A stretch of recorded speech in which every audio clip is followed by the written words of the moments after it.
The major league pitcher who spends the off-season living in his '78 Volkswagen. Intrigued by curiosity of the world, I guess, and that's where my adventures come. Find out why he says he's living intentionally. Plus, one day I came home and all my dad's clothes were stacked up on the couch. I remember my mother telling me that my dad wasn't going to live in our house anymore. how a grandfather's gift helped change his life on today's 700 Club Interactive. Well, welcome to the show. Soldiers protecting our freedom abroad put aside their own safety and often pay the ultimate sacrifice. Well, last August, while serving our country in Afghanistan, Army Specialist Chris Harris lost his life just days after learning he would be a father. Chris's unit returned home on March 17th. Coincidentally, the same day his daughter was born. Her name, Christian Michelle Harris. Recently, the unit gathered to honor their fallen friend and celebrate the life that will live on through Christian. Just knowing that we could come home to a baby girl was awesome. And when everybody came home, that was the day she was born, so that just made it 10 times better.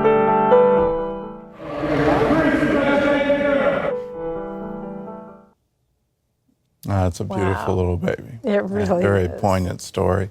The very day the unit comes home, she's born. Well, more than 10 years ago, when she was just 7 years old, Lauren Rich lost her father. Master Trooper Detective Dave Rich was killed in the line of duty.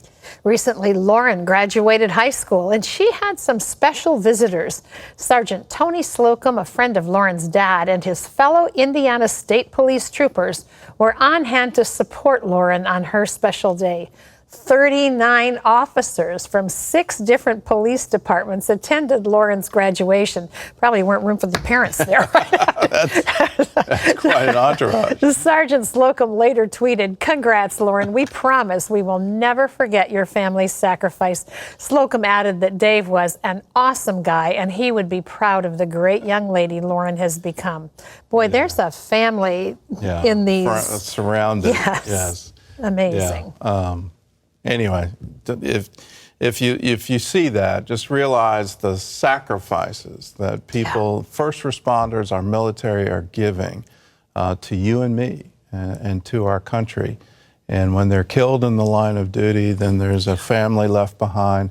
And isn't it wonderful to see how they're supporting? That is really great. It's a statement, a visible statement. Yeah. Now the issue is, can she get a date with that many troopers watching over her? Be home by 11. Yeah, be careful. Has a whole new meaning.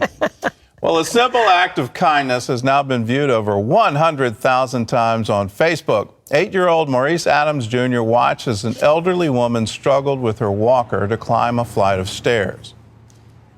That's when Maurice jumped in to help and assisted the woman all the way to the top. The woman hugged Maurice and he went on his way. Riley Duncan was the bystander who caught the good deed on video. He said Maurice had no idea he was being filmed. Riley posted the video to Facebook and wrote, "Thank God for our youth." Wow, what a great young man. Yeah, and there is hope for our culture. That is quite a picture. That's and wonderful. She turned around at the end, gave him a big hug. Yay. Well, speaking of young people showing compassion every morning, Ashley Costin Taylor's kindergarten class kicks off the day by greeting one another with handshakes, hugs, and smiles.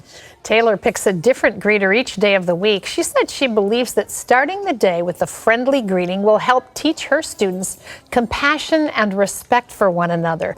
The teacher posted on Facebook, "When I see the direction this world is heading, it reminds me that what I am doing will make a difference." I believe that's so. Yeah. I think it's great to see young kids who just know how to shake a hand correctly. It's great. Oh, they know how to hug correctly, too. Yeah. Starting with a hug. Let's encourage one another to outbursts of love. That's what the New Testament says. That's a good thing to do. Let's encourage one another to do that and start our day, end our day, spend all of our day encouraging people to outbursts of love. Well, despite his multi-million-dollar salary, Detroit Tigers pitcher Daniel Norris is sometimes called the Van Man. That's because during the offseason, you'll find him living in his Volkswagen van. Well, he's a self-confessed minimalist and an avid photographer. And recently he told reporter Tom Buring that he lives intentionally by living with God every step of the way. Of all the major league players, one separates from the pack. Detroit Tigers pitcher Daniel Norris, whose unique approach is as different as the changeup he throws. The changeup, that's a very good analogy.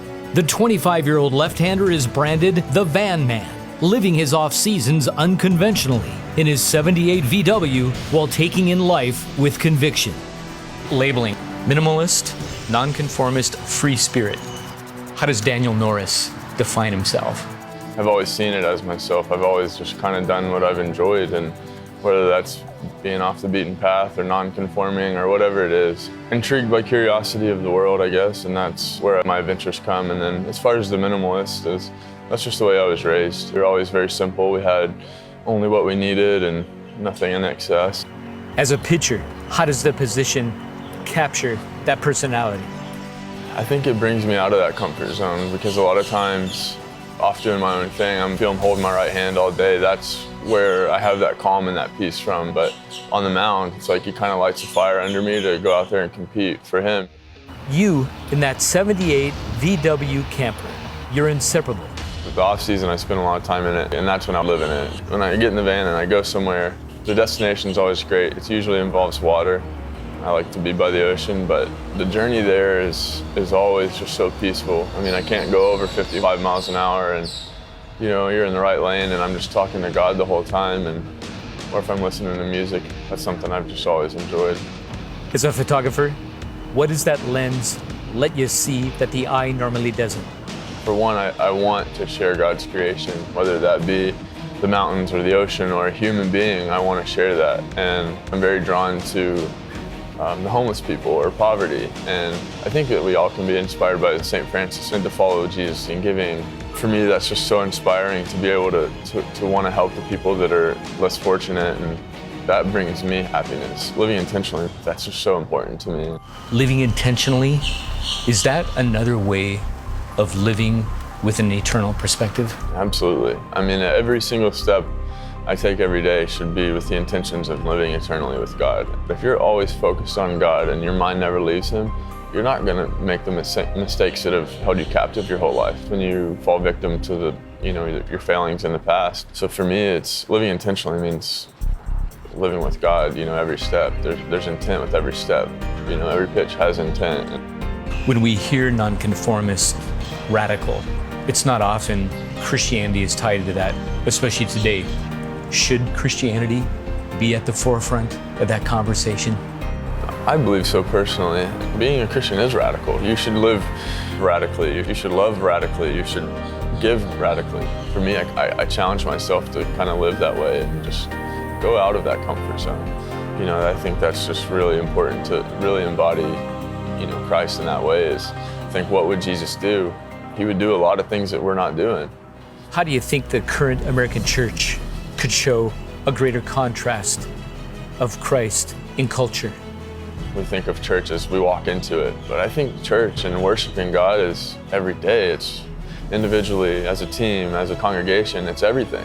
I can go to this baseball field and worship God. I can go in my van and worship God. To me, that's church. My main goal is to glorify God no matter what I do, whether it's warming up, throwing a bullpen, pitching in a game, striking people out, or even giving up a home run, and trust that God will get you through it. I'm very cognizant of it as I'm pitching. To me, that's church, and we shouldn't feel conformed into the building. That's a phrase that'll live on. You shouldn't be conformed into the building. And it's one of the fundamentals of Christianity. You are the church. Be the church. Don't think the church is some building, and get out and enjoy the life that God has given us. I love it when you see a life that challenges you simply by the way Just by the way he lives. By the way he lives, the way he thinks. I mean, although I don't think I'm going to start shaving with an axe. Yeah. That might be too Your much. car might be a little small for those ventures too. There's not enough room to lay down. But very. Time to go pick up the old van. Yeah, very inspiring. Yeah, I think I had one of those actually. Well, kudos to him. Coming up, a military wife has just seconds to take shelter with her children in a closet before their house takes a direct hit from a tornado. My ears filled up with pressure, and then just the explosion of everything, like all the glass and everything flying through the house. It was so furious and fast, it just happened just like that. See how this mom gets help when we come back. Brandy is a military wife and mother. She's used to handling all her family's affairs while her husband is deployed. But 2 months ago, Brandy's home took a direct hit by a tornado, and she and her children were faced with more than she could handle on her own. For Army wife Brandy, keeping the household running smoothly alone is second nature. Her husband is currently deployed in Afghanistan. She constantly prays for his safety. I trust, I say, God, I know you have great plans for my husband, and you are his protector, and you have, angels around him. In March of 2018, it was Brandy and the children who needed God's protection when a tornado touched down in their neighborhood. The rain and the storm was just beating down on the house, and you could hear that it was starting to get the wind was starting to get really aggressive. Brandy had only seconds to get her children into the interior closet before the house took a direct hit. My ears filled up with pressure, and then just the explosion of everything, like all the glass and everything flying through the house. You could just hear it outside, but it was so furious and fast, it just happened just like that. The roof was ripped off. Inside, glass from blown out windows destroyed most of the furniture. This is where her daughter would have been sleeping. Just the force of, the glass breaking, and there's glass and debris, and it's just destroyed. I just look at this and I can't help but just be humble and thankful just for God's protection. Movers arrived to clear out the house. Meanwhile, Brandy faced a potential financial crisis. She'd have to dip into savings to replace the things insurance wouldn't cover.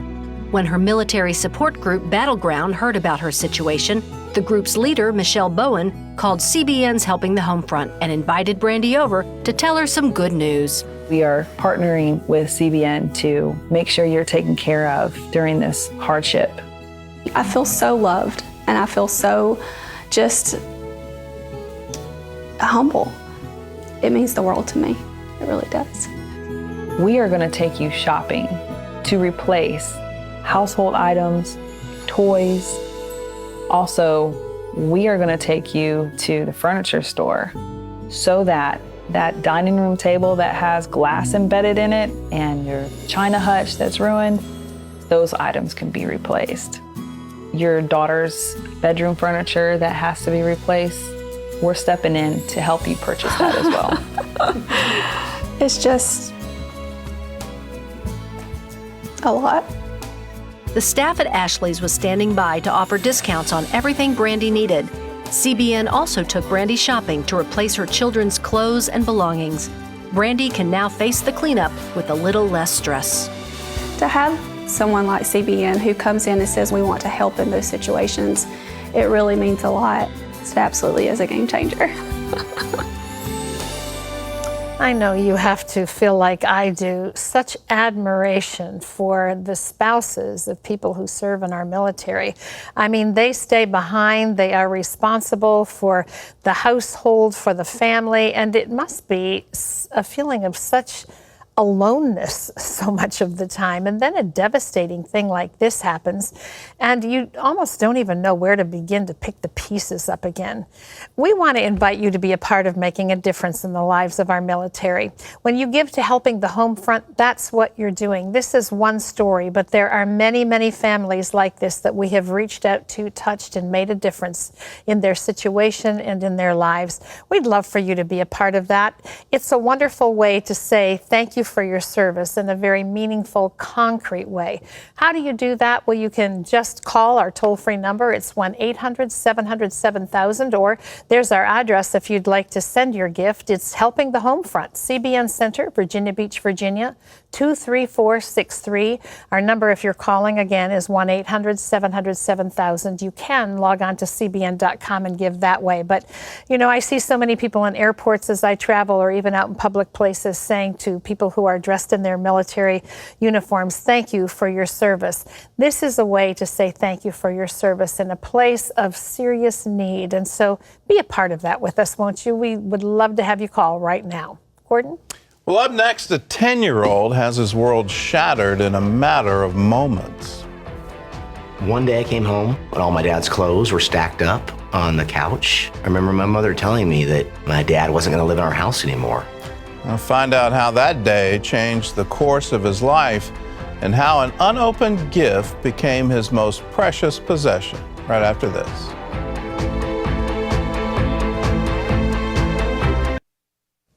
Well, have you ever received a gift and wondered, what would I do with this? Well, that's what happened to Nate, only he realized the value of the gift he'd been given many years later. I had this ongoing joke I'd tell my friends.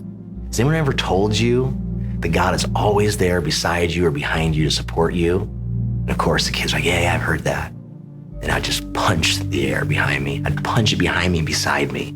Because he was always there beside you, he was close enough to hit him, to be mad at him. I should be mad at him for what had happened to me.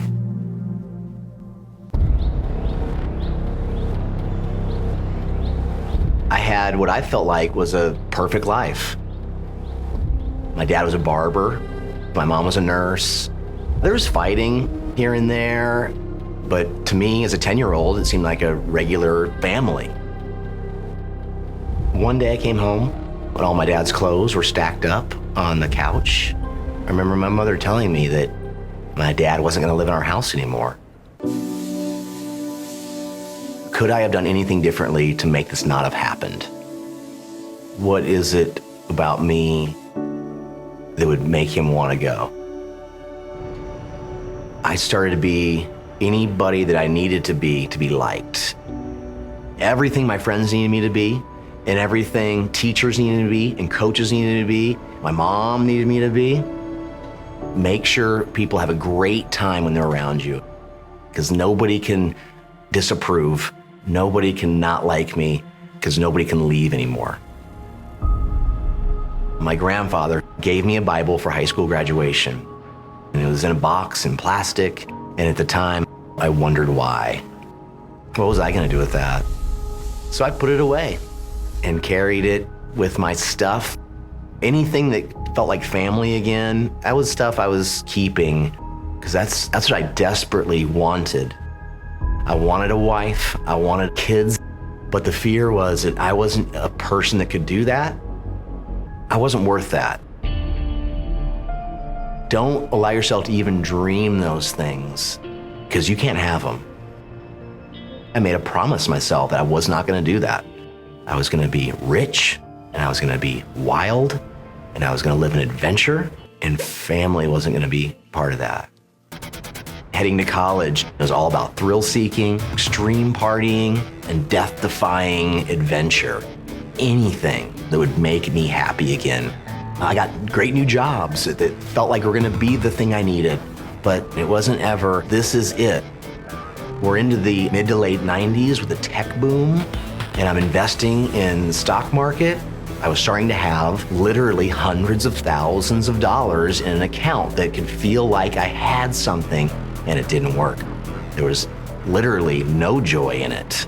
All I thought about was losing it, which brought up all the fear I had about losing my dad and losing the people around me and losing my sense of myself. The breaking point for me was coming home to my mom's house to stay with her, and my life being so out of control, she said I couldn't stay there anymore. That started the real questions. That started real questions in my life of where am I going? Where is this all taking me? I remember a friend of mine at work at that point saying, why don't you come to church with me? And church had never been an answer. But I think in my brokenness, I said, I'll go. The guy speaking actually had stuff to say about my life. He said, you can't be a husband the day you get married, and you can't be a father the day that you have a baby. It's gotta start before then. That spoke to me. Started thinking about what would my life start to look like now to start preparing for that. It's not this. It is not what I'm doing right now. What I'm doing right now does not lead to any of that. but I thought there was a chance. I felt hope. I felt like I could be more than me or more than what I was. Could I? Wow. I mean, could I get married? God, could you heal me enough? A friend of mine took me out to lunch one day and said, I see you at church all the time. Have you ever given your life to Jesus? I said, no. Do I need to? He said, you should, and you can. Let's do it right now in this restaurant.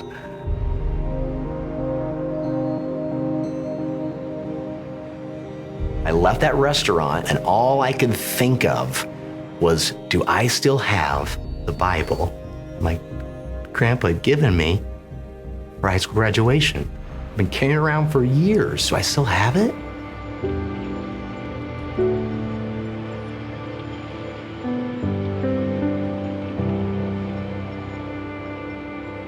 Drove home as fast as I could on my motorcycle, found it, opened up the package, still wrapped in the plastic seal, started reading it, couldn't believe it spoke to my life, right where I was at. It was one of those moments where it was God and I, and saying, I've got you. You don't need all that. You don't need anything but me. I realized, I think I really believe this. I think God really does love me. I think I have hope in him, and I can trust him.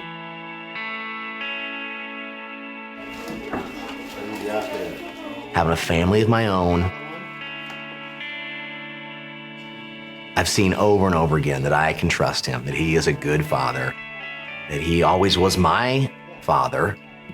I was mad at him for a long time, left him for a long time, abandoned him for a long time, didn't think of him for years. Yet when I finally wanted him, needed him, turned to him, right there. And it'll be right there for you too. All you have to do is turn, and you'll find he's right there. He hasn't left you. He hasn't forsaken you. There's nothing you have done that could ever turn off his love for you. He loves you so much, he was willing to die for you. He was willing to say, I'll take care of all of that. I'll make a way. I'll make a path for you to come home, for you to be loved again, for you to understand all that running away. I was always there. Now, how do you get that? How do you make that turn? Well, for Nate, there were a couple of revelations along the way, some really profound ones. That the day you become a husband is not the day you start thinking about that. You start behaving like that. The day you become a father, a child is born. If that's the day you're thinking about being a father, you're thinking and wondering, how do I act like that? Well, no, you've got to do these things far in advance. You've got to be prepared. You've got to know your heavenly Father. And through that, then all your other relationships fall into place. Because until God is head of you, until he is Lord of your life, none of the other things work. They just don't hold together because you're out of balance. You're out of whack. You're seeking thrills, or you're seeking success, or you're seeking the things of this world. And you're not seeking him. You're not putting righteousness first and his kingdom first, his dominion over your life first. But when you do that, everything lines up. And you see the joy, you see the smile on Nate's face. That's not made up. That's real. And it's coming from his innermost being, because that's where God does his best work, right inside of you, to say, I'll make you new again. I'll make you whole. If you want this, very simple prayer for you. Jesus, if you're there, if you're real, if you really are my Savior, could you show me? If you need help with that prayer, we're here for you. All you got to do is call us, 1-800-700-7000. Here's a word from Ephesians. For by grace you have been saved through faith, and that not of yourselves. It is the gift of God, not of works, lest anyone should boast. God bless you. We'll see you again tomorrow.